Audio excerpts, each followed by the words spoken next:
Niteka n'umunezero ntangere vyo gusubira kubana namwe mwe banywanyi bakunzi bacu mubandanya mudukurikirana muherereye irya nino makungu ya kure, mwese mudukurikirana muherereye ku mugabane w'abanyamerika, abari ku mugabane w'abanyaburaya, umugabane wa Aziya, wa Afurika, mu bihugu bitandukanye vyo kuri uyu mugabane, mwese kandi mudukurikirana muherereye ngaha mu bihugu vy'ibibanyi mu buraruko mu Rwanda, burengero muri Kongo, mu buseruko mu manuko muri Tanzania, muri ngaha mu gihugu cacu Burundi, intara, amakomine, imitumba, ubucimbira, imisozi bigiye bitandukanye bivanye aho buri umwe wese adukurikirana aherereye, mwese ndabahaye kaze. Fyonda subscribe niba ukoresha ururimi rw'icongereza canke niba ukoresha ururimi rw'igifaransa fyonda sabone, hama uraca uja ngaha iburyo urafyonda no kwa kantu kameze nk'agakengeri, amakuru ibiganiro dutoza umwanya ku mwanya bizoja bigushikira aho uzoba uherereye hose kw'isi.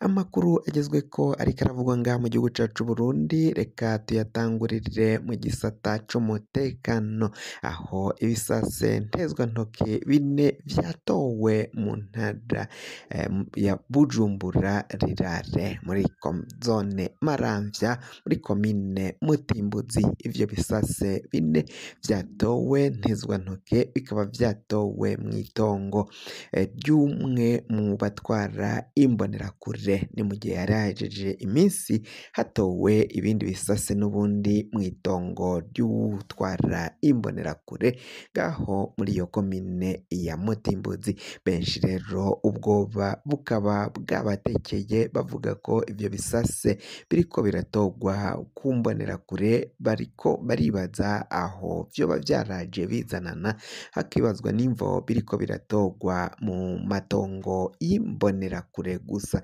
atahandi biriko biratogwa. Izo mbonerakure ngo nizo ziriko ziraca zihita zirukanka zinyaruka zija kubitangaza kuri komine kwerekana ko nyine hariko haratogwa ibisase.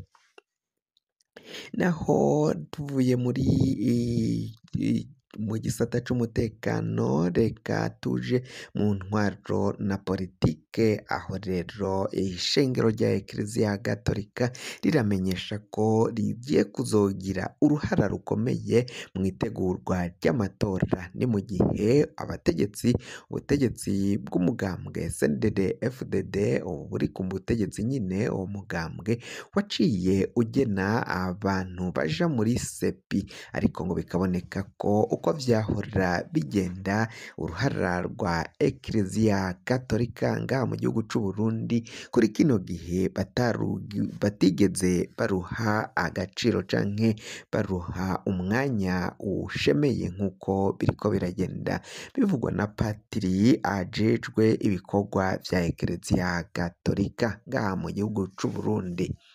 Baratangaza ko rero bagiye guhaguruka bakagira uruhara rukomeye cane mu itegurwa ry'amatora, bakama bereka leta ubutegetsi bwa Gitega ko ivyo bwakoze kwima uruhara ruboneka mu matora ishengero Ekleziya Gatolika ngo bizohava bikwega ingorane zikomakomeye cane, bikazohava bituma benshi ngaha mu Burundi banasanzwe basengera mu ishengero rya Ekleziya Gatolika hava batizera ibizova mu matora, mu gihe ishengero rya Ekleziya Gatolika baryimye uruhara ruboneka canke ikibanza gikomeye muri aya matora agiye kuba. Mu migwi sepi n'umugwi seni utunganya amatora biravugwa ko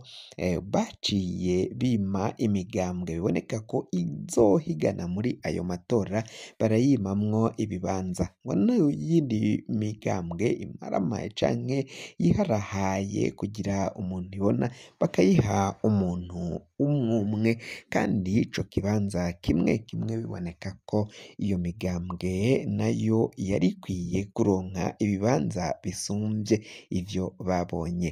Umugambwe uri ku butegetsi niwo waciye wiharira ibibanza vyinshi, ibibanza bitandukanye mu kibanza c'amatora nyene, mu mugwi ujejwe gutunganya amatora, umugwi seni ku rwego rw'igihugu n'imigwi sepi ku rwego rw'amakomine. Ivyo rero ngo biraboneka ko biteje ingorane, biteje ikibazo gikomakomeye cane mu matora yimirije mu mwaka w'ibihumbi 2025 no mu mwaka w'ibihumbi 2027. Ayo matora ngo bikaboneka ko atazohava agenda neza. Ivyo n'ibitangazwa na Eklezia Gatolika, ariko kandi bakavuga ko bagiye gukora ibishoboka vyose kugira ngo bazohabwe ikibanza nyine mu gutegura amatora agiye kuba ngaha mu Burundi. Eklezia Gatolika iravuga ko igomba gukora ibishoboka vyose nyine kugira ngo hatazobaho indyane zizosubira kuba ngaha mu gihugu c'u Burundi zivuye mu matora aba yabaye. Tuvuye ngaho reka tunyarukire ku vyaranze uyu munsi w'intahe yo kwikukira. Umukuru w'igihugu Evaristo Ndayishimiye ari kumwe n'umutambukanyi wiwe Angelina Ndayishimiye bari kumwe kandi canke baherekejwe n'abandi bategetsi batandukanye, bitavye inkuka y'imisa yo kwibuka incungu y'ukwikukira umuganwa Rwagasore.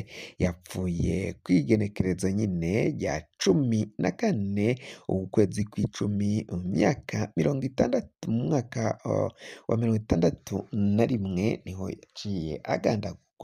Akaba rero kuri ubu ngubu imyaka 63 irarumanye uyu muganwa Rwagasore agandaguwe n'abansi b'amahoro nk'uko bigenda bivugwa nga mu gihugu c'u Burundi. Inyanka Burundi ngo nizo zoba zaragandaguye uyu umuganwa Rudoviko Rwagasore. Kuri ubu rero ibirori vyabereye irya nino.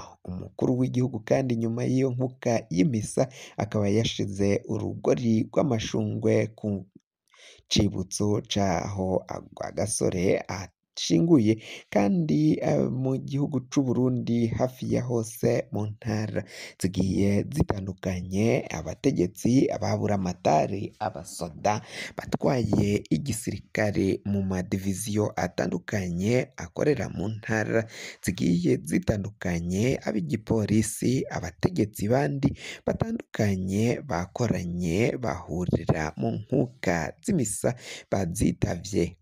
Karorero ni mu ntara ya Ngozi, aho rero abasoda, abapolisi n'ababuramatari baciye bitaba inkuka y'imisa, inyuma barashira ingori z'amashugwe ku vyibutso vy'umuganwa Rudoviko Rwagasore, nk'uko biriko biragenda bivugwa. Rero ngo birori, amajambo yagiye ashikirizwa akaba ari ayo kwamagana no kwiyamiriza abategetsi babi bafise intwaro mbi, nk'uko umuganwa Rwagasore Rudoviko nyine yaciye agenda abishikiriza mw'ijambo rya mbere yashikirije agitorwa kuba umukuru w'igihugu, kuba ahondanya ab'umwami w'igihugu, nk'uko yaciye abishikiriza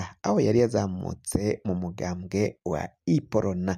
Kuri ubu Iporona ya Rwagasore benshi bakabona ko hajemwo kwihindura, harimwo abansumirinda babandanya bashigikira ubutegetsi bwa CNDD FDD, ko ivyo Rwagasore yagwaniye benshi babitahutse ko bakabiteshukako bakaja mu bindi mu mabi atandukanye aho gukurikiza iragi rya Rwagasore nk'uko yavyifuza. Amakuru yacu reka tube tuyahagarikiye ngaha, ariko niba ukoresha ururimi rw'icongereza fyonda subscribe niba ukoresha nyine urwo rurimi rw'icongereza, canke niba ukoresha ururimi rw'ikinyamazuru fyonda sabone. Muraca uja ngaha iburyo urafyonda no kwa kantu kameze nk'agakengeri, amakuru ibiganiro dutohoza umwanya ku mwanya bizoja bigushikira aho uzoba uherereye hose kw'isi. Mwahejeje gufyonda subscribe kandi tukaba tubakengurukira cane. Amakuru yacu nakagaruka nagahwane.